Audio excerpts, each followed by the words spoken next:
നമസ്കാരം. കാഴ്ചയും വർത്തമാനവും എന്ന ചാനലിലേക്ക് എല്ലാവർക്കും സ്വാഗതം. നമ്മളിപ്പോ എങ്ങടാണ് യാത്ര? ഇന്ന് നമ്മള് ഇല്ലത്തേക്കാണ്.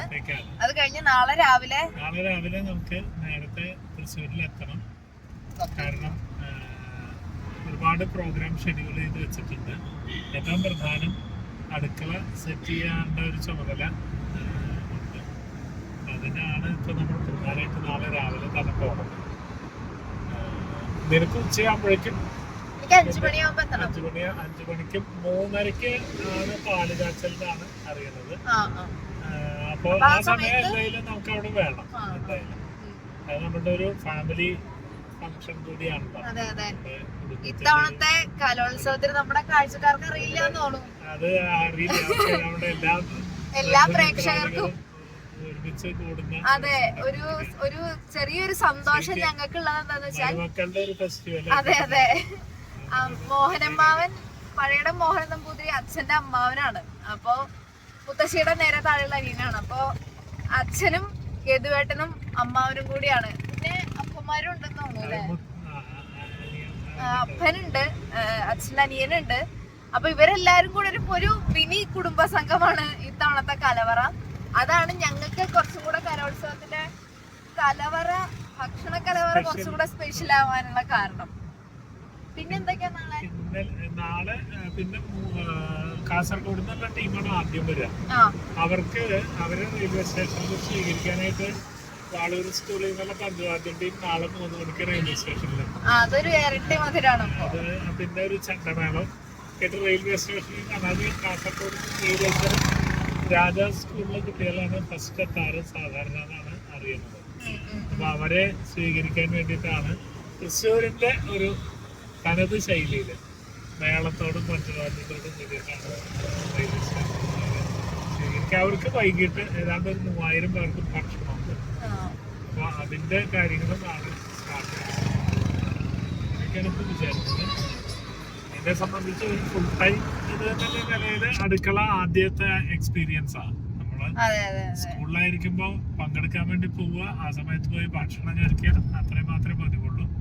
ഇപ്പൊ അത് മാറി കുറച്ചുകൂടി ഒരു പ്രൊഫഷണൽ ആയിട്ട്. ഇന്നലെ അവിടെ ചെന്നു. ഇന്നലെ അവിടെ എല്ലാ ഒരുക്കങ്ങളും പൂർത്തിയായി കഴിഞ്ഞിട്ടുണ്ട്. പച്ചക്കറികൾ ഇങ്ങനെ പല സ്കൂളുകളിൽ നിന്നും വലിയ സംഘടനകളിൽ നിന്നൊക്കെ ഇങ്ങനെ വന്നുകൊണ്ടിരിക്കണു. ഒരു സ്കൂള് 1200 കിലോ പച്ചക്കറിയാണ് കൊടുത്തത്. അവരുടെ ഒരു UP സ്കൂളാണ്. അവർ 1200 കിലോ പച്ചക്കറി പുന്നാവർകുളം ഭാഗത്തു നിന്നാണ്. അതൊക്കെ വലിയൊരു എക്സ്പീരിയൻസ് ആണ്. എല്ലാവരും വളരെ ആകാംക്ഷ. ഇന്നലെ ഉച്ച കഴിഞ്ഞ് മന്ത്രി കെ രാജനും കളക്ടറും ഒക്കെ അവിടെ ഉണ്ടായിരുന്നു. എല്ലാവരും അതിന്റെ ഒരു വലിയ ഓളത്തിലാണ്. അതാണ് ഇതിന്റെ ഏറ്റവും വലിയ പ്രത്യേകത. 25 വർഷങ്ങൾക്ക് ശേഷം കഴിഞ്ഞ വർഷം തൃശ്ശൂർ ജില്ല കപ്പ് മേടിച്ചു, സ്വർണ്ണ കപ്പ് എടുത്തു. അപ്പൊ അതേ തൃശ്ശൂർ ജില്ല ഇത്തവണ ആതിഥേയത്വം വഹിക്കുകയാണ്. അച്ഛനെന്താ തോന്നണേ? നമ്മുടെ നാട്ടില് നമ്മുടെ തൃശ്ശൂരും കലോത്സവവും തമ്മിൽ വലിയൊരു ബന്ധമുണ്ട്. കാരണം ഈ സ്വർണ്ണക്കപ്പ് എന്നുള്ള ആശയം ആദ്യമായിട്ട് മുന്നോട്ട് കൊണ്ടുവന്നത് മഹാകവി വൈലോപ്പള്ളി ശ്രീധരമേനോനാണ്.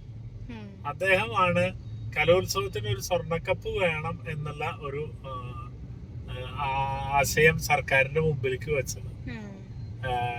അതിനുശേഷം അത് എങ്ങനെ തയ്യാറാക്കാം എന്നുള്ള ചർച്ച നടന്നത് തൃശ്ശൂരുള്ള ബിനി ടൂറിസ്റ്റ് ഹോമിൽ വെച്ചിട്ടാണ്. ഉദ്യോഗസ്ഥരൊക്കെ കൂടിയിട്ടുള്ള ഡിസ്കഷൻ നടന്നതും എനിക്ക് തോന്നുന്നു 84 TM ജേക്കബ് ആണ് അന്ന് മന്ത്രിയായിരുന്ന സമയത്താണ് 117.5 പവൻ സ്വർണ്ണക്കപ്പ് എന്നുള്ള ആശയം കൊണ്ടുവന്ന്. അന്നത് വലിയൊരു സംഭവമായിരുന്നു. കാരണം അത്രയും വലിയ മൂല്യവത്തായിട്ടുള്ള ഒരു സാധനം തയ്യാറാക്കുക എന്നൊക്കെ പറഞ്ഞ വലിയൊരു പ്രസ്റ്റീജ് സംഗതിയായിരുന്നു. ഇന്ന് ശാസ്ത്രമേളക്കോ കായികമേളക്കോ പോലും ഇതുപോലെ ഒരു കപ്പ് അങ്ങനെ കൊടുക്കാൻ സാധിച്ചിട്ടില്ല പിന്നീട്. അപ്പൊ അത് ആ മുൻകാല സാരഥികളുടെ ഒരു വലിയ തൃശ്ശൂരിൽ ഏറ്റവും ഒടുവിൽ നടന്നത് 2018 18 ജനുവരിയിലാണ് കലോത്സവം നടന്നത്. അന്ന് നമ്മള് അവിടെ പോയി പങ്കെടുക്കുക ഉണ്ടായിട്ടുണ്ട് എന്നല്ലാതെ കാരണം സ്കൂളിന്റെ ചുമതലകളുള്ള കാരണം കൊണ്ട് പക്ഷെ അന്ന് എല്ലാ കലോത്സവങ്ങളിലും സ്ഥിരമായി നാടകവേദിയിൽ ചെല്ലുക, നാടകങ്ങൾ മുഴുവൻ കാണുക എന്നുള്ളൊരു ഒരു സംവിധാനം ഉണ്ടായിരുന്നു. അതിനോട് വല്ലാത്തൊരു അഭിനിവേശം ഉണ്ടായിരുന്നു. അപ്പോൾ അത് കലോത്സവങ്ങൾ ഇന്നും ആഘോഷത്തിന്റെ ഒരു ശരിക്കും സ്കൂൾ ജീവിതത്തെ ഓർമ്മപ്പെടുത്തുന്നതിൽ വലിയൊരു പങ്ക് കലോത്സവങ്ങൾക്കുണ്ട്. ഒരിക്കലെങ്കിലും കലോത്സവത്തിൽ ഏത് തലത്തിലായിക്കോട്ടെ, സബ് ജില്ലയിലോ ജില്ലയിലോ എവിടെ ആയിക്കോട്ടെ, പങ്കെടുത്ത ഒരാളെ സംബന്ധിച്ച് ആ അനുഭവം എന്ന് പറയുന്നത് വളരെ വളരെ വ്യത്യസ്തമായിരിക്കും. അവരുടെ ജീവിതത്തിൽ ഒരിക്കലും അത് മറക്കാൻ സാധിക്കില്ല. ഇന്ന് തന്നെ ഒരു മാധ്യമത്തിൽ കണ്ടു, ആ 2006 കാലഘട്ടത്തില് കലാപ്രതിഭയായ 2 പേരുടെ അനുഭവങ്ങൾ, അവരുടെ ഓർമ്മകള്, അവരുടെയൊക്കെ ലൈഫിനെ സെറ്റ് ചെയ്തെടുക്കുന്നതിൽ കലോത്സവത്തിന് വലിയ പങ്കുണ്ടായിരുന്നു. അങ്ങനെ അത്രയേറെ സ്വാധീനം ചെലുത്തും. നമ്മളൊക്കെ എപ്പോഴും പറയും ഇത് വെറും പണക്കൊഴുപ്പ് കൊണ്ടുള്ള ഒരു കളിയാണ്, കാശ് കുറെ പൊട്ടിക്കലാണ് എന്നൊക്കെ ആക്ഷേപങ്ങൾ ധാരാളം കേൾക്കുന്നുണ്ടെങ്കിലും ആ കലോത്സവം സൃഷ്ടിക്കുന്ന ഒരു എന്താ പറയാ, പുതിയ ഭാഷയിലുള്ള ഒരു വൈബ്, അത് വളരെ വലുതാണ്. ശരിക്കും നമുക്ക് ഇപ്പൊ പങ്കെടുക്കുന്നവർക്ക് അതൊരു പക്ഷേ ഇപ്പൊ അറിയണമെന്നില്ല. പക്ഷെ അവര് ഭാവിയിൽ കുറെ കാലം കഴിയുമ്പോഴാണ് അങ്ങനെ പങ്കെടുത്തതിന്റെ ആ ഒരു കോൺഫിഡൻസ് ലെവലൊക്കെ അവരില് ശരിക്കും അവർക്ക് പ്രകടമായിട്ട് ബോധ്യമാകും. ആരെ അഡ്രസ് ചെയ്യാനും ഒന്നും ഒരു മടിയുമില്ലാത്ത നല്ല ബോൾഡായ ഒരു ക്യാരക്ടർ ഫോം ചെയ്തെടുക്കുന്നതിൽ കലോത്സവങ്ങൾക്ക് വലിയ പങ്കുണ്ട്. അതാണ് എനിക്ക് കലോത്സവങ്ങളെ കുറിച്ച് അതിന്റെ ഒരു വലിയ ഗുണവശം എന്ന് പറയുന്നത് അത് തന്നെയാണ്. പിന്നെ ഇത് വലിയൊരു കൂട്ടായ്മയാണ്, ഇതൊരു ജനകീയ ഉത്സവം തന്നെയാണ്.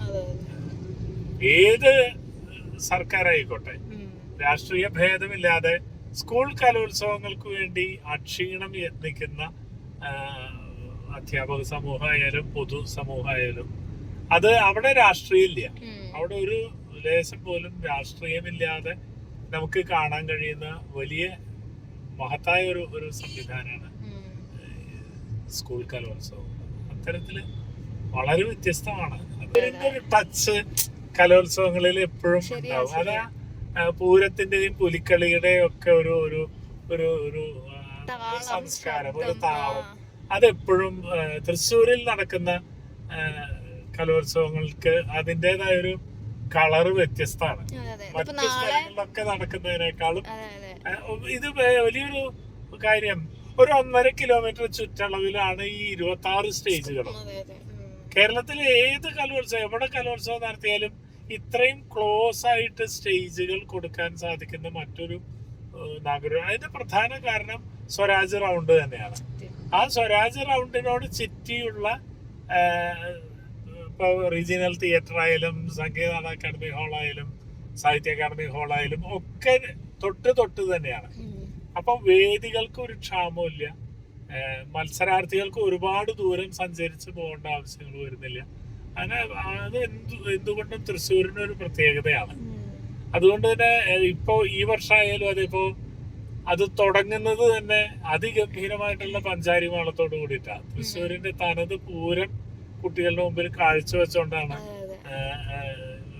ഇത്. അതാ 1ാം സ്റ്റേജില് 14-ാം തീയതി രാവിലെ 9 മണിക്ക് ചെറുശ്ശേരി കുട്ടന്മാരൊക്കെയാണ് അതിനകത്ത് നേതൃത്വം. വളരെ പ്രഗത്ഭരായ കലാകാരന്മാരാണ് ആ പഞ്ചാരി മേളത്തിന് അവിടെ അണിനിരക്കുന്നത്.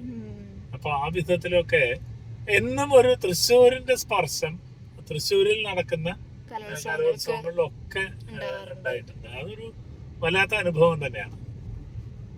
അച്ഛനും ഇന്നിപ്പോ ഞാൻ ഓഫീസിൽ നിന്ന് ഇറങ്ങി തിരിച്ചില്ലത്തേക്ക് പോണ സമയത്ത് ഞങ്ങളിങ്ങനെ കലോത്സവ വർത്താനം പറഞ്ഞിരിക്കാന്ന് വിചാരിച്ചിട്ടാണ് ഇങ്ങനെ ഒരു വീഡിയോ എടുത്തത്. അപ്പൊ കാണുന്നവരെല്ലാവരും പരമാവധി കലോത്സവ വേദികളിൽ എത്തുക, കലോത്സവത്തെ കുറച്ചുകൂടെ പ്രൗഢഗംഭീരാക്കുക, എന്താണ് അതിന്റെ ഒരു നേരത്തെ പറഞ്ഞ പോലെ വൈബ് എന്ന് കുറച്ചും കൂടെ അടുത്തറിയാൻ കാണുന്നവർക്ക് പ്രേക്ഷകർക്ക് പറ്റട്ടെ.